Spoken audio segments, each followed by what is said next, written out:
RMC After CAN. Gilbert Bribois.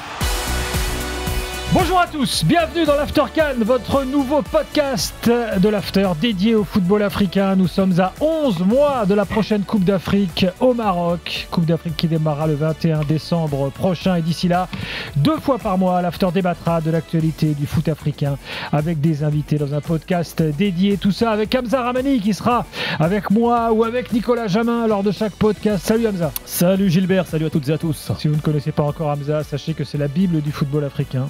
Il sait tout, il a toutes les infos, il a un avis sur tout, donc tu seras là tout le temps. Nous t'avons sélectionné et tu as accepté.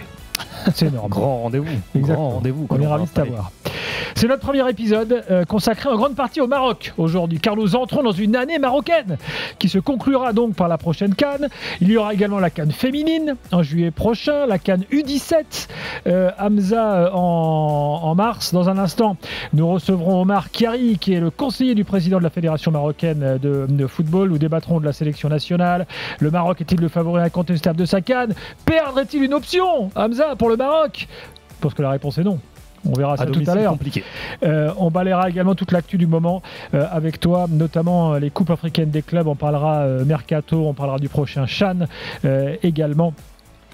Au programme. C'est parti, nos invités nous attendent, on les reçoit. Tout de suite, petite virgule, s'il vous plaît. Faut m'expliquer c'est quoi que vous appelez grande nation en fait. Je veux savoir c'est quoi ce terme de grande nation, parce que le Maroc au final ils ont gagné quoi en fait. Avec Total Énergie, vibrons ensemble sur RMC. Omar Kiari, conseiller du président de la Fédération royale marocaine de football, est avec nous. Omar, bonjour. Bonjour à tous. Et Nasreddine Nasri est là également. Nasreddine qui est un journaliste de référence au Maroc, qui bosse pour plusieurs médias, dont Canal+, qui est déjà intervenu sur RMC à plusieurs reprises, notamment quand nous étions à Casablanca il y a quelques mois pour une émission spéciale consacrée au foot marocain. Nasreddine, bonsoir. Bonsoir Gilbert, bonsoir à tous et à toutes. Bon, on est ravis de vous avoir. J'aime bien la petite virgule. Ah oui, là, c'était une petite erreur parce que tu vas voir que tout à l'heure on t'a réservé une petite surprise. On a inventé la surprise là. Alors, okay. Je l'ai dit Omar, on démarre une année de foot marocaine avec différents événements. Le Maroc se positionne incontestablement comme une puissance incontournable du football en Afrique. Mais effectivement, comme on l'a rappelé lors du dernier comité directeur de la Fédération, Monsieur le Président Fouzi Legza a rappelé qu'on sera au centre de l'attention mondiale entre 2025 et 2030 grâce à l'organisation de plusieurs compétitions africaines et internationales, notamment celles que vous avez citées, donc la CAN U17 masculine, la CAN féminine, la Coupe du Monde féminine U17 que vous n'aviez pas citée, je crois, qui sera du 17 octobre au 8 novembre, et bien sûr la cerise sur le gâteau, donc la CAN masculine le 21 décembre à la fin de cette année, Inch'Allah. 21 décembre à la mi-janvier, donc c'est une date un peu spéciale pour une CAN, on va y revenir. Qu'en est-il des infrastructures? Est-ce que les stades sont prêts? Est-ce que tout est prêt? Alors, sur les différentes CAN, c'est toujours généralement un problème. Là, on a l'impression qu'au Maroc, tout a été parfaitement anticipé et que tout est quasi prêt, Omar? Bien écoutez, comme vous le savez, le Maroc, il avait déjà plusieurs stades qui étaient prêts, donc l'ensemble des stades qui vont accueillir la Coupe d'Afrique des Nations. Je rappelle, ça va se passer dans 6 villes, à Rabat, Casablanca, Marrakech, Tanger, Fès et Agadir. Donc tous les stades sont pour certains en lifting, on va dire, ils sont dans une forme de remise à niveau, et évidemment que tout sera prêt pour accueillir la compétition dans les meilleures conditions, Inch'Allah, en 2025, à la fin de l'année. On peut rappeler où va se démarrer le match d'ouverture et la finale? Donc ce sera à Rabat normalement. Les deux matchs. Donc le grand stade de Casa n'accueillera pas de finale. Alors le grand stade de Casa dont vous parlez, ce sera pour la Coupe du Monde 2030 et non pas la Coupe d'Afrique 2025. Mais on jouera quand même à Casablanca dans le stade Mohamed V, qui est un stade historique et mythique pour beaucoup de Marocains, où beaucoup d'entre nous ont beaucoup de souvenirs, et qui sera lui aussi en remise à niveau, et il sera prêt pour la CAN 2025 pour accueillir nos compatriotes africains. Ah oui, alors le grand stade dont on parle, c'est le grand stade qui est en ville. Moi, le stade Mohamed V, je le connais pas, celui-là. C'est celui qui est en ville. C'est l'ancien, c'est bien celui qui est en ville. D'accord. Ah oui, c'est donc le stade celui ouvert. Pour la Coupe du Monde 2030 n'est pas encore construit. Ah, donc c'est celui-ci qui est un peu en dehors de Casa, alors. Exactement. Très bien. Rabat va être donc un peu la ville centrale pour cette prochaine Coupe d'Afrique. Alors c'est la capitale du royaume, du pays, bien sûr. C'est là également que se trouve le centre d'entraînement de la sélection, enfin des sélections marocaines. On a eu la chance, avec Daniel Riolo, avec toute l'équipe de l'After, de le visiter au mois de juin dernier, grâce à Omar et à Nasreddine. Hamza, je ne sais pas si tu es déjà allé, mais c'est très impressionnant. Pas encore, mais j'en ai entendu évidemment que du bien, et la comparaison, je pense. veux dire que si tu vas à Clairefontaine après, exactement, Clairefontaine, c'est souvent l'outil de comparaison, Clairefontaine, avec ce centre d'entraînement. Vous avez mis la barre très haut, hein, Omar. Écoutez, c'est une grande fierté pour notre pays d'avoir un centre d'entraînement qui répond à tous les standards internationaux. On avait reçu plusieurs, grands acteurs du football international qui avaient dit que ça faisait partie du top 3 des centres qu'ils avaient visités dans le monde. Et donc, bien évidemment, que c'est une grande fierté pour notre pays. Alors, on va parler de l'objectif sportif tout à l'heure avec Nasreddine. On va débattre avec lui, le journaliste, sur les attentes de tout le monde. Mais Omar, vu que vous représentez un petit peu la voix officielle, on va dire que l'objectif, c'est la victoire et rien d'autre. Je peux le dire comme ça ? Moi, je vais laisser les commentateurs et les observateurs marocains et internationaux comme vous dire si nous serons favoris ou pas. Pour le moment, nous avons d'autres problématiques, à mon petit niveau, à moi en tout cas. Bon, on se garde ça pour tout à l'heure, ce sera notre débat du jour. Oui, je disais, le Maroc se positionne comme une puissance footballistique incontournable parce que, en plus de toutes ces compétitions là qui vont être organisées pendant l'année 2025 qu'on a listées, il y a tout ce que le Maroc met en place pour les autres fédérations africaines qui ont parfois moins de moyens, dont les stades ne sont pas homologués, qui ont des besoins de formation des cadres. Sur l'année 2024, par exemple, Omar Khiari, le Maroc a reçu des dizaines de matchs internationaux, notamment de qualification aux Coupes du Monde ou Cannes. Expliquez-nous quelle est la stratégie en la matière. Pourquoi recevoir ces matchs et comment ça se passe ? Non, ce que je peux vous dire, c'est que tout a commencé en juin 2015. On a commencé avec 4 conventions de partenariat. Donc, c'était avec le Burkina Faso, la Gambie, le Rwanda et le Burundi. Et en 2017, il y a un moment important. C'est lors d'un discours de Sa Majesté le roi Mohamed VI, que Dieu l'assiste. Ce dernier avait exprimé sa vision éclairée quant à une plus grande implication du Maroc sur le continent africain, notamment à travers le renforcement de la coopération sud-sud avec des partenariats gagnant-gagnant.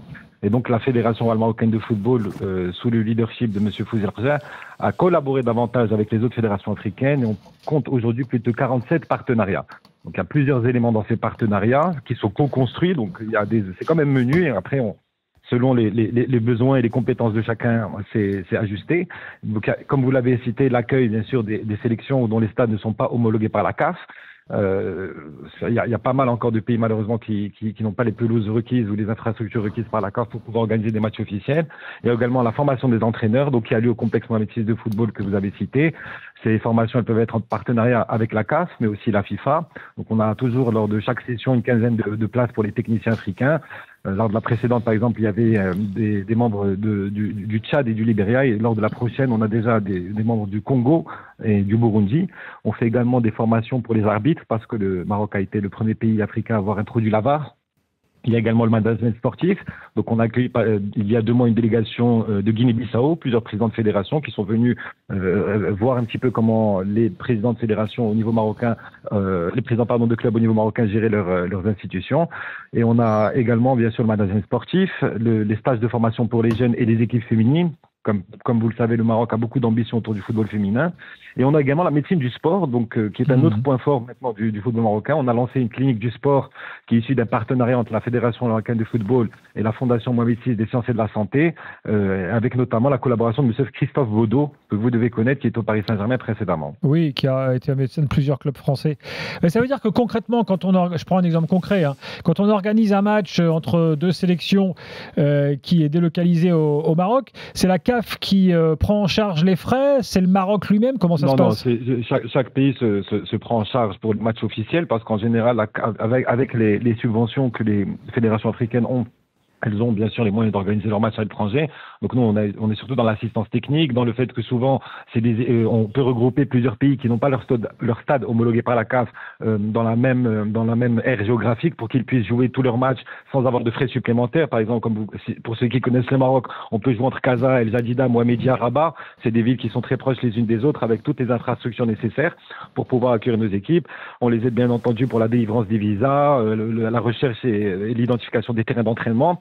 Voilà, on fait le maximum pour que ces équipes qui sont censées accueillir les matchs chez elles se sentent chez elles, chez nous, ici au Maroc. Nasreddine, je te pose une question à laquelle Omar ne pourra peut-être pas répondre. Est-ce que cette stratégie, qui est une stratégie de développement général du foot africain, donc emmenée par le Maroc, est-ce qu'elle crée quelques petites jalousies sur le plan africain? Comment tu vois ça, toi, le journaliste, quand tu te déplaces et que tu discutes avec tes collègues, que tu vois les autres délégations? Ou est-ce que tout le monde est ravi de l'action que mène le Maroc à l'échelle africaine? Très bonne question. Honnêtement, j'ai pas senti de jalousie. Au contraire, le Maroc est très apprécié sur le continent. Et à chaque fois que je croisais mes compatriotes et mes collègues journalistes africains, ils étaient très contents de l'accueil. Ils étaient très contents que le Maroc les accueille, je vais dire, sincèrement. C'est-à-dire que c'est de l'hospitalité sincère. Ce n'est pas... comme a dit Omar, toutes les équipes africaines sont contentes d'être là, surtout quand le Maroc facilite tout ce qui est transport, infrastructure, etc. Donc, honnêtement, et je suis bien placé pour le dire, parce que Canal+ est détenteur de droits des matchs des éliminatoires de la Coupe d'Afrique. Donc, je couvre énormément de matchs des sélections africaines et ça se passe très, très bien.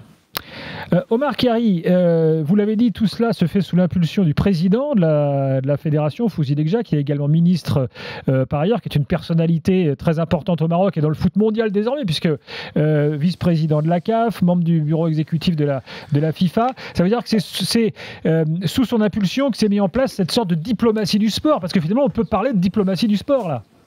Alors, comme je vous l'ai dit, l'impulsion, elle vient d'abord de Sa Majesté le roi Mohamed VI du Maroc, que Dieu l'assiste, qui en 2017 avait élaboré un discours très important lors du retour du Maroc dans l'Union africaine et qui avait notamment parlé de cette ambition du Maroc d'être plus présente sur le continent africain, d'être plus impliqué dans la coopération sud-sud, avec notamment des partenariats en gagnant-gagnant. Et c'est sous cette vision éclairée de Sa Majesté qu'au niveau de la Fédération royale marocaine de football, sous le leadership du président de la Fédération Fouzi Legja, on a entamé cette implication beaucoup plus importante au niveau de la coopération internationale. C'est quelque chose dont nous sommes très fiers et d'ailleurs le président Fouzi Legja répète très souvent que la réussite du football africain ne pourra pas être individuelle, excusez-moi, elle ne sera que collective et c'est pour ça que nous mettons et nous continuerons à mettre à disposition toutes les infrastructures sportives du Maroc pour nos partenaires africains pour qu'ils puissent eux aussi progresser et je pense que c'est une vision qui est intelligente parce que ça permettra à tout à chacun de progresser et nous les premiers évidemment. Alors, le point d'orgue sera évidemment la Coupe du Monde, mais est-ce qu'on a déjà une vision sur l'après? Est-ce que ça continuera après la Coupe du Monde ou bien c'est peut-être encore un peu trop tôt pour voir aussi loin? À mon sens, ce n'est jamais trop tôt, mais parce que c'est parce qu'il y a une vision sur le long terme que le Maroc en arrive aujourd'hui à pouvoir accueillir la Coupe d'Afrique 2025, la Coupe du Monde 2030, mais également un nombre très très important d'événements internationaux et pas seulement sportifs. Comme vous le savez, le Maroc, on en était, je crois, notre 5e ou 6e tentative pour accueillir la Coupe du Monde. Donc c'est quelque chose sur lequel nous travaillons depuis pas plusieurs années, plusieurs même décennies. Donc je pense que le fait d'avoir une vision qui est claire, établie, elle permet à tous les acteurs et à tous les partenaires de pouvoir délivrer le travail nécessaire qu'il faut pour atteindre des résultats.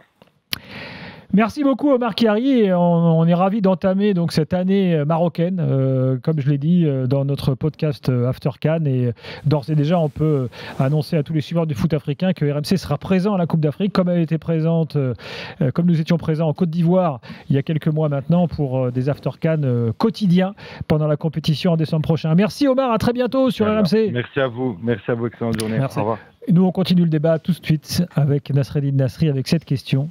Le Maroc peut-il se permettre de ne pas la gagner, cette CAN? C'est parti. Avec Total Énergie, vibrons ensemble sur RMC. Parce qu'Hamza, avant que Nasreddine donne son avis, ils ont mis la barre très haut, là, les Marocains. Le centre d'entraînement, il est magnifique. Les stades, bon, moi j'en ai vu déjà quelques-uns, a priori, vraiment c'est top. Il y a eu le parcours à la Coupe du Monde. Derrière, une Coupe d'Afrique ratée. Là, à la maison, on a l'impression que c'est incontestablement le favori numéro 1 et que c'est comme si elle leur était déjà promise, cette CAN, non ? Je pense que tout a été fait aujourd'hui justement pour donner toutes les clés aux sportifs. Côté marocain, effectivement, les infrastructures sont en cours de rénovation et seront prêtes pour la Coupe d'Afrique. Il n'y aura pas de problème organisationnel, on peut l'imaginer. C'est un pays, le Maroc, qui a accueilli une vingtaine de compétitions continentales ou internationales, parce qu'il y a eu aussi des super coupes européennes, il y avait eu aussi des coupes du monde de la FIFA qui se sont disputées au Maroc. Donc de ce côté-là, effectivement, on a l'impression que tout est fait pour que Walid Regragui ne se concentre que sur le sportif. Et le sportif, effectivement, c'est que le Maroc, un an avant cette compétition, mais je pense que c'est un constat que l'on fera aussi quelques jours ou quelques semaines avant le coup d'envoi de cette Coupe d'Afrique des Nations, évidemment est le grandissime favori et ne peut pas se permettre d'accident comme ce fut le cas en 2019 ou en 2023. Nasreddine, tu es d'accord ? La pression est sur les épaules marocaines ? Oui, effectivement. En fait, je pense que Walid ne le dira pas, mais effectivement, Walid Regragui ne le dira pas, mais le Maroc est archi favori de cette compétition. Mais Gilbert, on connaît très bien le football. Le football n'est pas une science exacte. Moi, je me rappelle que j'étais en 2016 au Stade de France pour France-Portugal. J'étais sûr que la France allait gagner. Eder est sorti nulle part avec son tir de loin. Ouais. Je me rappelle de la Grèce en 2004. On s'en souvient. Ouais, j'en souviens très bien. Ouais. J'étais au stade et malheureusement, voilà, c'est pas parce que le Maroc a des joueurs exceptionnels à tous les postes, on en parlera tout à l'heure, qu'on joue à domicile, qu'ils ont un stade, ils jouent à Rabat. Pourquoi ? Parce que le complexe Mohamed VI qu'on avait visité ensemble en juin dernier est à 30 minutes du stade, donc tout est réuni pour que le Maroc le remporte, mais bon, le foot n'est pas une science exacte. Alors, on a vu lors de la dernière CAN, Hamza, que le pouvoir de la puissance recevante peut parfois faire voler une équipe, parce que la Côte d'Ivoire avait très mal démarré pour finir en fanfare. Là, on imagine qu'au Maroc, la passion sera au moins équivalente. Si tu devais balayer un petit peu, alors à un an de la compète, c'est dur, mais malgré tout, on a toujours un peu des idées. Bon, la CAN, c'est la compétition surprise. Hein. C'est ça, exactement. En fait. Et balayons quand même un peu les concurrents. Que la dernière CAN en Côte d'Ivoire nous a, je pense, à tous donné aussi une leçon d'humilité, parce que tout ce que l'on peut voir avant la Coupe d'Afrique des Nations, aussi bien sur les matchs de qualif que sur les matchs amicaux, tout est balayé d'un revers de main au moment où tu arrives en Coupe d'Afrique des Nations, et encore plus sur les rencontres à élimination directe où tu as certaines sélections et notamment le Maroc qui ont peut-être quelques faiblesses d'un point de vue psychologique. Peut-être, on l'a vu face à l'Afrique du Sud, ils n'ont pas réussi à remonter ce match, le pénalty raté par Hakimi. Il y avait eu aussi en 2019 ce pénalty manqué par Ziyech dans le temps additionnel face au Bénin en huitième de finale. Donc voilà, on a l'impression que cette compétition-là, cette Coupe d'Afrique, c'est ce qui fait le sel et le charme de ce sport qu'est le football. On est dans un monde où on a beau avoir 18 mois de préparation optimale de la part d'un staff technique, de la part même d'un gouvernement qui viendrait aider, tout est remis à plat au moment du match d'ouverture. Nasreddine, quelle est selon toi la sélection qui, toi le Marocain, te fait peur ? Très bonne question. Moi, je pense que le Nigeria. J'ai eu l'occasion d'ailleurs d'interviewer Lookman, qui a été Ballon d'Or africain, et on épluchait un peu leur équipe type. Juste leur attaque me fait énormément peur, avec du Osimhen, du Boniface, Ekong, le défenseur central. Moi, le Nigeria me fait peur. Le Nigeria est notre bête noire traditionnelle, l'Égypte. Ah oui, et l'Égypte, on dit toujours que l'Égypte réussit mieux quand les compétitions sont en Afrique du Nord. Bon, ça c'est un peu les clichés tombent, enfin des fois ça fonctionne quand même. Donc, mais alors, excusez-moi les gars, et l'Algérie alors ? Parce que là, on est en contexte évidemment diplomatique plus que tendu entre les deux pays, mais l'Algérie sera là. Tu m'as pas écouté, Gilbert, j'ai parlé de leçon d'humilité. L'Algérie a été éliminée au premier tour tu veux dire ils arrivent dans leurs petits souliers Non, mais forcément, évidemment, toute Coupe d'Afrique est attendue pour l'Algérie, encore plus certainement au Maroc, on va pas se le cacher. Maintenant, encore une fois, cette génération-là qui a remporté la CAN en 2019 reste sur 2 échecs retentissants en Coupe d'Afrique avec des éliminations au premier tour, une non-qualification à la Coupe du Monde 2022. Donc je pense que la logique serait quand même de faire preuve d'humilité et d'arriver justement pour disputer cette compétition. On verra déjà aussi le tirage au sort, forcément. Oui, fin du mois, le tirage au sort, fin du mois de janvier. Mais je ne suis pas sûr aujourd'hui que l'Algérie fasse partie des équipes que tu dois citer dans les 2 ou 3 gros favoris de cette compétition. Alors, les tensions diplomatiques sont tellement fortes que lors de récents matchs interclubs, il y a eu des forfaits entre Marocains et Algériens. Là, Nasreddine, il n'y aura pas de problème pour la CAN. L'Algérie sera reçue au Maroc comme il faut et tout ira bien. Rassure-nous. Ils seront très bien reçus. D'ailleurs, tu parles du match RSC Berkane contre l'USM Alger. C'était la demi-finale de la Coupe de la CAF. J'avais couvert ce match. Et en fait, l'équipe de Berkane avait mis la carte du Maroc sur le maillot. Ce qui n'avait pas été accepté, puisqu'on connaît le différence sur le Sahara occidental. Donc la carte reprenait évidemment le schéma incluant le Sahara occidental. Le Sahara marocain plutôt, oui, effectivement. Donc, je pense qu'il y aura pas de souci à ce sujet. Les Algériens seront très bien reçus. Mais comme tu dis, sur le papier, je pense que la Fédération royale marocaine de football et Walid Regragui ont fait un super boulot ces dernières années, on va dire, entre guillemets, recrutant des binationaux de très grande qualité, chose que n'a pas faite l'Algérie ou la Tunisie. Je pense notamment à Brahim Diaz, Ben Seguir, Sahraoui de Lille et bientôt peut-être Bouadi. Ah, bah tiens, alors enchaînons un peu là-dessus. On aura l'occasion dans nos podcasts de revenir fréquemment sur les binationaux. Toi, Hamza, tu as l'impression que le Maroc a su mieux gérer ses binationaux que d'autres sélections ? C'est un travail.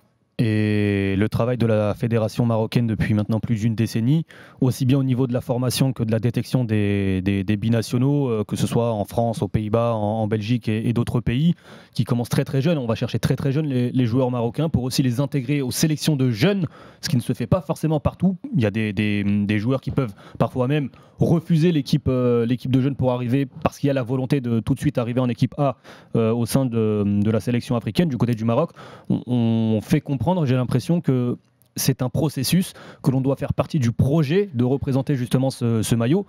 Et aujourd'hui, effectivement, la récompense, c'est de pouvoir récupérer des joueurs tels qu'Elias Ben Seguir. Le Maroc a une force que n'ont peut-être pas les autres, c'est ce centre d'entraînement. Nasreddine, quand on était ensemble au mois de juin, je pense que c'est pas un secret, mais on a vu Ben Seguir. Il était à ce moment-là en phase de reprise, il était blessé. Il avait choisi de venir au Maroc pour faire sa rééducation, parce que sans doute qu'il savait qu'il allait trouver là à Nasreddine les conditions idéales en fait. Ouais, c'était Soufiane Diop de Nice. Et effectivement, j'avais posé la question à Walid Regragui, le sélectionneur, la dernière fois qu'il y avait un match du Maroc. Je lui avais demandé comment ça se passait au niveau de la persuasion. Il nous disait qu'avant, il faisait l'effort d'aller convaincre les joueurs, etc. Aujourd'hui, c'est les joueurs qui viennent au Maroc et il n'a plus besoin d'aller les convaincre. Le meilleur exemple est l'exemple récent de Sahraoui, l'ailier gauche de Lille que vous connaissez très bien. Ouais. Et Walid Regragui lui a expliqué le projet. Il lui a dit qu'il ne sera pas titulaire et qu'il y avait du monde devant. Je pense notamment sur le côté gauche de Elias Ben Seguir et El Zalzouli, le numéro 10 du Butet Séville. Figurez-vous qu'il a accepté sans rechigner de venir au Maroc, sachant qu'il est numéro 3 sur ce poste. Et qu'il était international norvégien. Il avait disputé une sélection avec l'équipe A de Norvège. Donc il a refusé la Norvège, où il y a quand même une génération plutôt sympa, pour justement vouloir arriver au. Il voulait pas jouer avec Haaland. Manifestement. Il préfère. Et Odegaard. Voilà. Les gars, est-ce que on est sur la dernière année de Walid Regragui comme sélectionneur ? Est-ce qu'il va finir en fanfare avec la CAN ? Bon, je prends la main. Moi, je pense que honnêtement, le Walid Regragui est le profil parfait. C'est l'entraîneur qu'il nous faut. Il est binational. Il connaît très bien le championnat marocain. Il a gagné le championnat, la Ligue des Champions avec le Wydad et le FUS de Rabat. Il a été ancien international. Donc, je pense qu'on ne trouvera pas mieux sur le type de profil de joueur. Tout à l'heure, tu parlais des exploits du Maroc. Il faut citer que la médaille de bronze aux derniers Jeux Olympiques de Paris, avec une très très belle génération. Mais là, c'était pas Regragui sur le banc, en l'occurrence. Non, c'était Tariq Skitiwi, l'ancien joueur de Porto. Et du coup, moi, si tu veux qu'on en parle maintenant ou tout à l'heure, mais je suis de très près cette génération. On avait un vrai problème sur le numéro 9. On avait beaucoup de joueurs techniques sur les côtés, les Diaz, Ziyech, etc. Aujourd'hui, on a 4 buteurs qui peuvent faire l'affaire. C'est-à-dire que même dans un an, et on le sait très bien, il y aura sûrement des blessés et des méformes, on a de quoi faire. On a Enseri qui marche très bien avec Mourinho, on a El Khabi, meilleur buteur de l'Europa League cette saison. Ah oui. On a Raimi qui a gagné la Champions League asiatique et meilleur Kabeno joueur, Eve. meilleur buteur. Ouais. Et Raimi a été meilleur buteur des JO. Et enfin, on a une petite pépite qui sort du Des lot. Rangers. C'est Hamza. Exactement, Hamza Igaman des Glasgow Rangers qui cartonne en ce moment. On a Jamel avec nous qui est supporter du Maroc. Jamel, bonjour. Salut à tous. Salut, Jamel, auditeur de l'After. Salut, Jamel. Alors là, on démarre notre premier podcast africain sur le Maroc. On a dit que c'était l'année marocaine qui arrivait. Et dans le débat, là, j'ai présenté les choses en disant, en mettant la pression, en disant, mais en fait, les gars, le Maroc, si le Maroc ne gagne pas celle-là, c'est pas possible, quoi, en fait. Est-ce que tu es d'accord ? Je suis d'accord. Je suis en partie d'accord parce que on peut pas se permettre de fanfaronner depuis maintenant décembre 2022 où on a été sur entre guillemets le toit du monde. On peut pas arriver derrière en n'arrivant pas à s'imposer. Comme l'avait dit Regragui, on peut pas être champion du monde si on n'est déjà pas champion de son continent. C'est sur ce point-là, je le rejoins à 200%. On a un effectif qui est relativement solide, qui est peut-être parmi les meilleurs d'Afrique.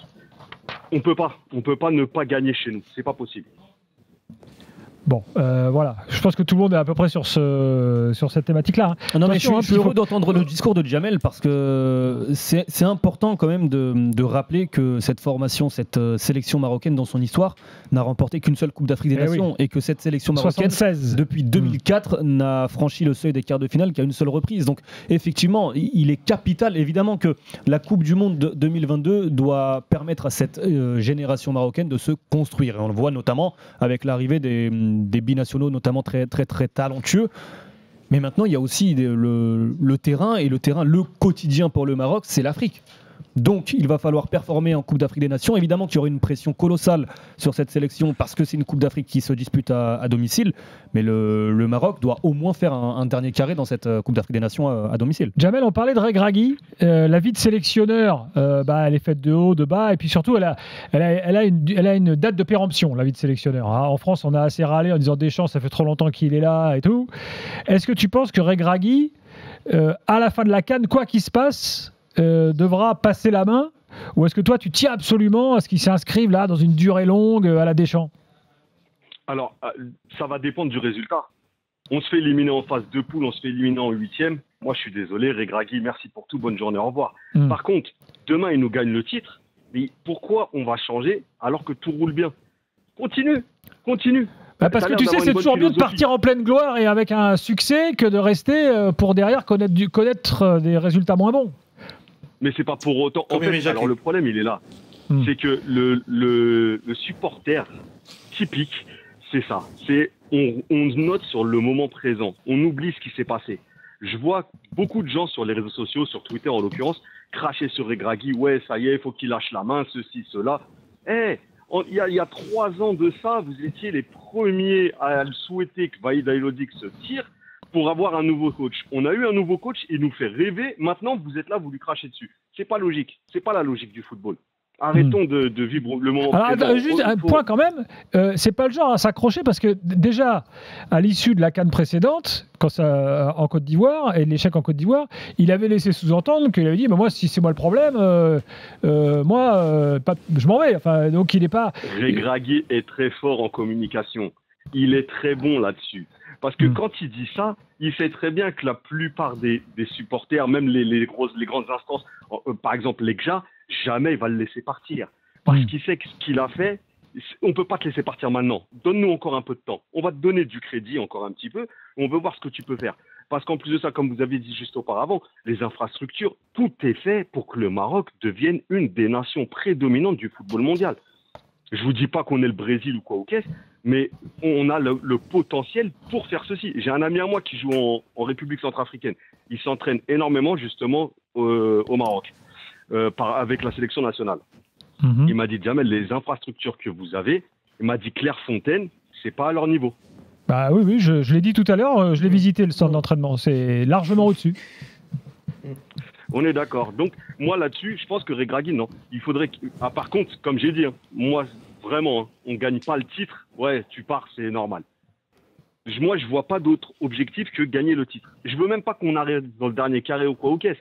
Parce que je peux comprendre qu'il y en a, ça sera déjà très bien, effectivement. Non, on doit gagner. Ça y est. On a assez patienté. Merci Jamel, c'est direct, c'est clair, la couleur est annoncée 11 mois à l'avance. Et puis quelle est la priorité Merci Jamel, salut. Quelle est la priorité justement sur l'aspect post-Coupe d'Afrique des Nations? Parce qu'il y a la Coupe du Monde 2026 et il y a aussi la Coupe du Monde 2030 et j'imagine que le Maroc va aussi se construire pour avoir un objectif de titre en 2030. Et c'est un projet, il faut mettre en place un sélectionneur. Est-ce que tu pars avec Regragui jusqu'en 2030? Tu pourrais très bien, effectivement, Nasreddine, tu pourrais avoir une stratégie de te dire nous, on veut être au top en 2030. Mais enfin, quand tu as la CAN à la maison, c'est pas possible. Là, tu es obligé de bosser sur le court terme d'abord. Non, mais clairement, on se le dit entre nous, s'il n'y a pas victoire à la fin, c'est un échec. Il faut le dire, sauf que le sélectionneur ne le dira pas. Parce que comme l'a dit Hamza, et je suis d'accord, moi j'ai passé un mois en Côte d'Ivoire, et toutes les équipes qui ont manqué d'humilité ont sauté au premier tour. Donc il faut avoir cette ambition d'aller chercher ce titre, mais il faut aller avec une certaine humilité. Juste si on veut parler du sportif, le départ de Romain Saïs, le capitaine, le défenseur central, a fait beaucoup de mal à la sélection. On est bon sur tous les postes, sauf sur le défenseur central axe droit. Parce qu'on a beaucoup de problèmes avec des défenseurs centraux gauchers, on a des problèmes sur la relance. Mais moi, d'ailleurs, j'en ai parlé à Walid Regragui lors de la dernière conférence de presse. Je sais qu'il n'est pas toujours d'accord avec moi sur ce sujet. Moi, je trouve que mettre un Noussair Mezraoui, qu'on met de gauche à droite, défenseur droit, défenseur gauche, défenseur central, axe droit, il est droitier, il est très bon tactiquement, il est très bon défensivement, et ça permet l'explosion de l'arrière gauche, le jeune Adam Aznou, dont tu parlais de la Coupe du Monde 2030. Adam Aznou a moins de 20 ans et fait de belles performances avec le Bayern Munich. Donc je pense que on a trouvé une solution sur le numéro 9, on a beaucoup d'attaquants, et je pense que mettre Noussair Mezraoui, même si Walid Regragui n'est pas d'accord avec moi, défenseur central, axe droit, peut être une excellente solution pour là, franchement, aller chercher ce titre. Ouais, on a eu récemment genre du Wydad à Arcas qui jouait. Oui, et puis il y a le jeune de Crystal Palace maintenant, mais qui était au Betis, Chadji Riyad. Je pense que c'est lui qui, à terme, aura ce rôle-là, mais forcément, avec un jeune joueur, il y a toujours cette incertitude. Et puis encore une fois, comme vous le dites, la Coupe d'Afrique arrive très très vite. Est-ce que tu as le temps de l'installer, sachant qu'il était blessé, donc il n'a même pas pu jouer les matchs de qualif, puisque c'est Harkas du coup qui a été associé dans l'axe. Il y a pas mal d'interrogations à ce poste, mais globalement, ça reste une équipe qui a des talents absolument partout. Lors de nos émissions à Abidjan, il y a quelques mois, Nasreddine était parfois avec nous pour parler du Maroc, et on avait avec nous Mickaël Poté. Et un soir, il y a eu discussion. Il y a eu débat entre Mickaël et Nasreddine à propos du Maroc. Je vous propose de réécouter, c'était il y a quelques mois. On va voir si l'avis de Nasreddine a évolué sur la question. Mickaël Poté donnait son avis sur le Maroc. Lui, l'international béninois, ancien joueur de Ligue 1, entre autres. Écoutez. Faut m'expliquer c'est quoi que vous appelez grande nation en fait. Je veux savoir c'est quoi ce terme de grande nation, parce que le Maroc au final ils ont gagné quoi en fait. Là, ils ont une Coupe d'Afrique des Nations. Moi je dis, et franchement, t'as raison. Faut arrêter de faire. Pourquoi en fait quand le Maroc ils sont éliminés là, je sais pas, c'est comme ils ont gagné quoi là. Moi je dis c'est pas que football. L'équipe marocaine c'est la meilleure peut-être de la compétition. C'est pas que football. Il y a une attitude qu'ils n'ont pas su gérer. Ils sont arrivés à San Pedro, ils voulaient rester là-bas, ils ont refait tout le truc. Il y a eu plein de choses comme ça qui sont un peu embourgeoisées pour moi. Et pour moi, ça s'est ressenti. Voilà. Nasreddine, tu t'étais vexé. Est-ce que maintenant, avec le recul, il y a quand même des choses sur lesquelles il avait raison, Mickaël? Maintenant avec du recul, bon, je sortais du stade San Pedro après une élimination. T'étais énervé. Le taux d'humidité, j'étais énervé. Il y avait des moustiques autour de moi. Mais depuis, on est devenus amis. D'ailleurs, je sens que le Bénin sera dans le même groupe que le Maroc et je le souhaite. Ça serait très drôle. Non, mais maintenant avec du recul, on est toujours une grande nation du football. Ça, il y a pas débat. Mais par contre, on a peut-être manqué d'humilité. Effectivement, on a manqué d'humilité. Mais on est une grande nation du football. Ça fait 20 minutes qu'on en parle. Quand on parle de palmarès sur le continent, je suis d'accord avec Mickaël, on n'a gagné qu'une seule Coupe d'Afrique, mais on est une grande nation du football au niveau des infrastructures, au niveau des clubs. Hamza peut le confirmer, les clubs marocains avec les Égyptiens cartonnent sur le continent. On parlait de Walid Regragui qui avait gagné la Ligue des Champions avec le Wydad de Casablanca, mais le Wydad, le Raja, Berkane c'est un peu le FC Séville. Exactement. C'est le FC Séville d'Afrique. Il gagne tout le temps la Coupe de la CAF et honnêtement, les clubs marocains marchent très bien sur le continent. Donc oui, on est une grande nation du football. Alors justement, comment se porte le championnat parce qu'il y a eu pas mal de problèmes de sécurité ces derniers temps, énormément de matchs à huis clos. Qu'est-ce qu'il en est aujourd'hui? Comment ça se passe dans le championnat national au Maroc? Il y a deux choses. La première, là, il y a tous les stades, comme disait Omar tout à l'heure, qui sont rénovés. Donc, tous les gros stades, par exemple, le stade Mohamed V qui accueille El Wak et le Raja, est en rénovation. Donc, bon, les clubs sont délocalisés dans des petits stades, dans des petites villes, mais c'est pas grave. Dans un an, tout rentrera dans l'ordre. Et pour parler sportif, en général, c'est le Wak et le Raja qui dominent le championnat marocain. Et là, cette année, il y a un vent de fraîcheur, c'est le RS Berkane qui a 15 points d'avance sur les clubs casablancais et qui marche très très bien. Qui est le club de Fouzi Lekja, le président de la Fédé dont on parlait tout à l'heure, par ailleurs. Exactement. Moi, j'ai eu l'occasion de faire un documentaire sur le club. Ils ont une super académie. C'est un jour, on a l'occasion, on ira le visiter ensemble. Ils ont une super académie. Ils font des recrutements malins. Ils ont par exemple recruté Mouner, le gardien numéro 2 de l'équipe nationale. Ils ont le capitaine de la sélection burkinabès, Issoufou Dayo. Donc c'est un club qui marche plutôt bien. Moi je pense que dans un an, quand il y aura de beaux stades et que le championnat aura vive allure, beaucoup plus que les saisons précédentes. Voilà, et puis le club de Fès de notre ami Ali Benjeloun, qui également est pas trop mal. J'ai vu qu'il est dans les têtes de classement également. Ils sont 3e. Exactement. Sur le championnat du Maroc, tu veux rajouter un truc, Hamza, ou les performances sur la scène continentale? Effectivement, on avait sur ces précédentes années 2-3 clubs marocains qui vampirisaient aussi bien les participations que les bons résultats. Et c'est vrai que désormais, on commence à voir l'Esfar, par exemple, qui arrive dans les grandes compétitions et qui se montre performant. Donc ce qui est intéressant aussi, c'est de voir à quel point le développement du foot marocain pourra permettre à terme une variété dans les participations aussi bien en Ligue des Champions qu'en Coupe de la Confédération. Moi j'ai assisté un jour à un match de championnat entre le Wydad et Kourikba. Je te garantis qu'en termes d'anecdotes, il y en avait pour 6 mois en Ligue 1. Déjà, Nas, baston dans la tribune officielle. Ça, c'était fort quand même. Voilà. C'était en quelle année? Il y a quelques années. C'est quand Guéret s'était sélectionné, parce que j'étais avec Dominique Cuperli, qui était alors son adjoint. C'était il y a 15 ans. Il y a 15 ans. Il y a 15 ans. Mais franchement, c'est un souvenir extraordinaire. Une ambiance de feu dans le stade. Et c'était très tendu. Bon. Mais il paraît que s'il y a un match à voir dans sa vie, c'est le derby de Casablanca. Moi, je l'ai jamais fait. Il faut le faire. Il faut le faire. Au stade Mohamed V, comme disait Omar tout à l'heure, c'est un stade mythique. Et là, j'en parle, j'en ai les frissons parce que c'est des ambiances uniques. Hein. C'est incroyable. Il faut le faire. Mais avec du public, évidemment. Hein. Bien évidemment. Nasreddine, merci beaucoup. On reste en contact toute l'année, bien sûr, pour connaître l'actu marocaine avec toi et puis suivre les préparatifs de la CAN, de la sélection, tout ce qui se passe au Maroc. Avec grand plaisir, et on se donne déjà rendez-vous le 27 janvier pour le tirage au sort. Et puis, je vous dis, c'est toujours un plaisir et je vous dis à très bientôt. À bientôt. Salut Nasreddine. Salut les gars. Journaliste marocain qui travaille notamment pour Canal+, et qui est régulièrement avec nous dans l'After. On passe à l'actu tout de suite. Avec Total Énergie, vibrons ensemble sur RMC. On va démarrer par les compètes de clubs, la Ligue des champions africaine, la Coupe de la CAF, parce qu'on approche de la fin des phases de poule, Hamza. Oui, effectivement, il reste une seule journée. On a déjà 6 qualifiés en Ligue des champions. Al-Hilal, le club soudanais, l'AS-FAR, Orlando Pirates, Al-Ahli, l'Espérance de Tunis et Pyramids. Et puis, on a encore des groupes en jeu, et notamment le groupe A, samedi 14h, heure française, à Dar el Salem. Young Africans accueille le Mouloudia Club d'Alger. Pour l'instant, le MCA est devant un match nul. Entraîné par Patrice Baumel, l'excellent Patrice Baumel. Qui est parti il y a quelques jours.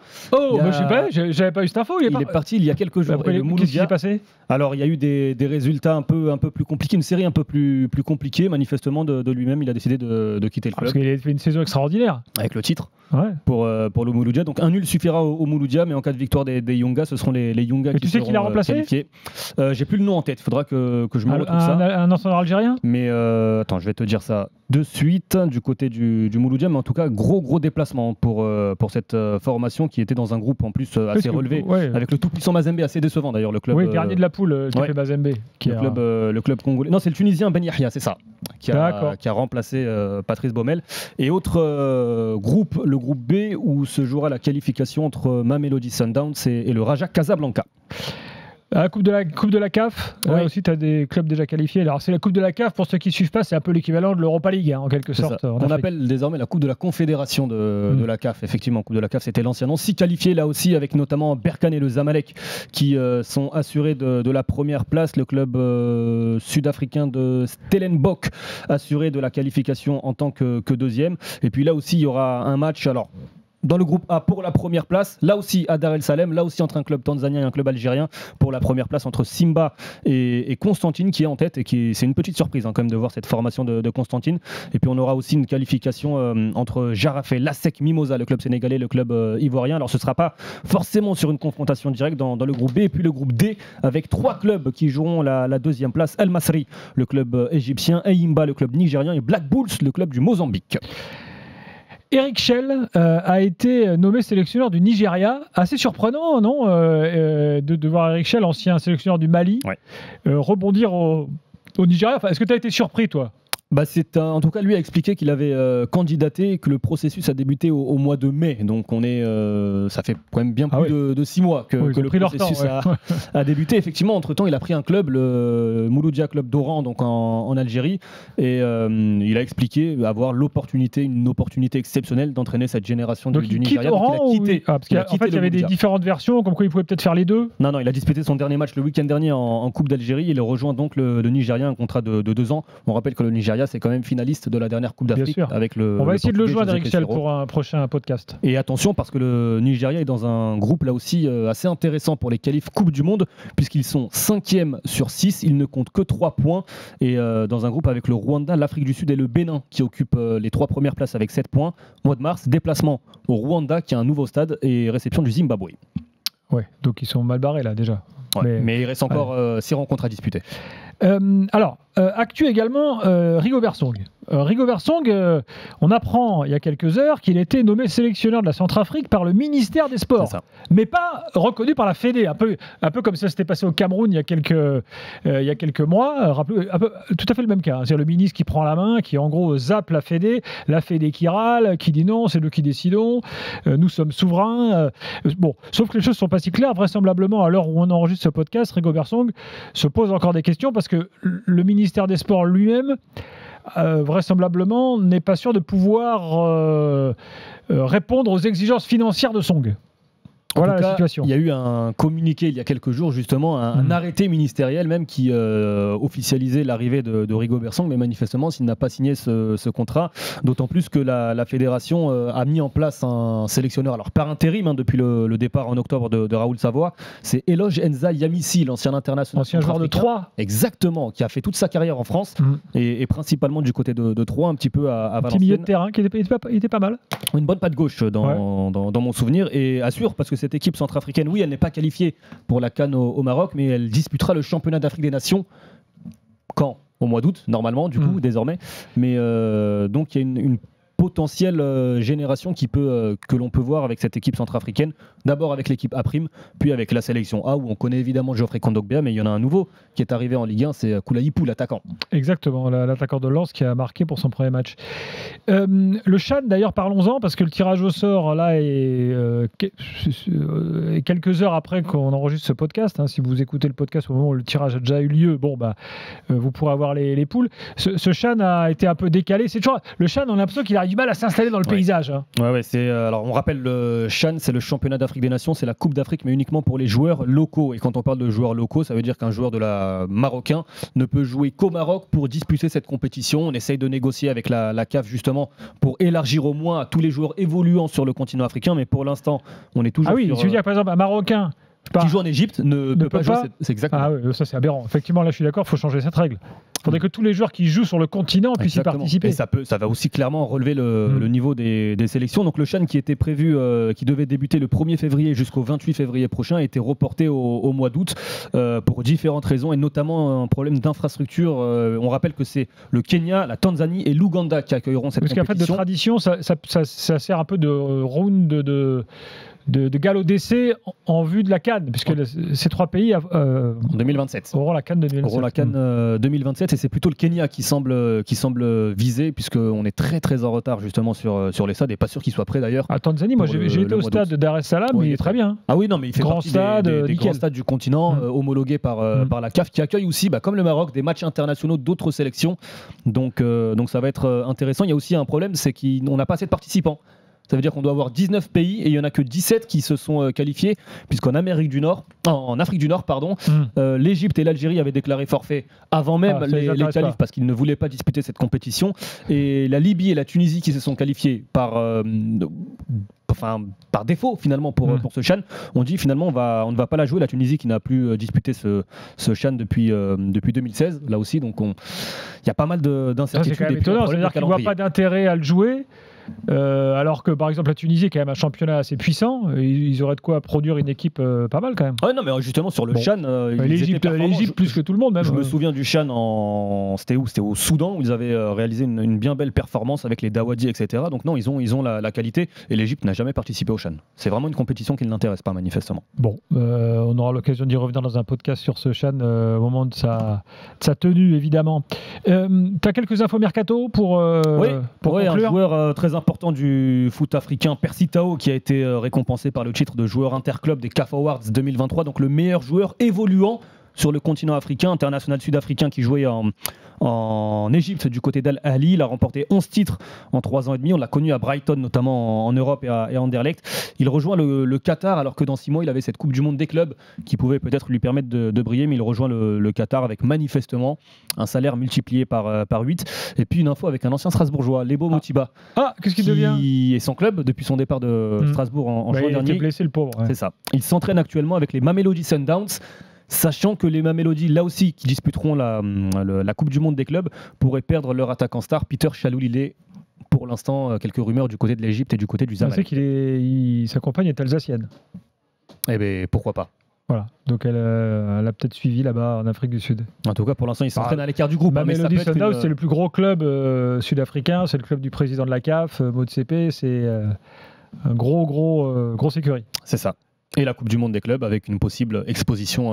On reparlera aussi dans le podcast régulièrement de la Coupe du Monde des clubs, parce que autant en Europe, certains font la tronche en disant cette compète ne sert à rien, autant en Afrique, elle excite beaucoup les supporters et les dirigeants et les joueurs. Je pense par exemple à l'Espérance de Tunis qui va y participer. Et avec Youssef Belaïli. En Tunisie, on est à fond sur la Coupe du Monde des clubs. Non, mais ça reste une compétition. C'est vrai que nous, en Europe, on a cette vision un peu hautaine, mais un peu partout, que ce soit en Afrique ou en Amérique du Sud ou en Amérique du Nord, c'est vrai que ça reste une compétition. On a l'opportunité de se jauger face aux meilleurs clubs européens. Merci Hamza. Merci Gilbert. Tous les 15 jours, vous retrouverez ce podcast After Afrique. C'était le premier. Le deuxième, donc, fin janvier, après le tirage au sort de la CAN avec Nico Jamin, avec Hamza et leurs invités. On se retrouve donc très vite pour reparler foot africain avec Total Energy, notre partenaire. Bonne journée à tous. RMC After CAN.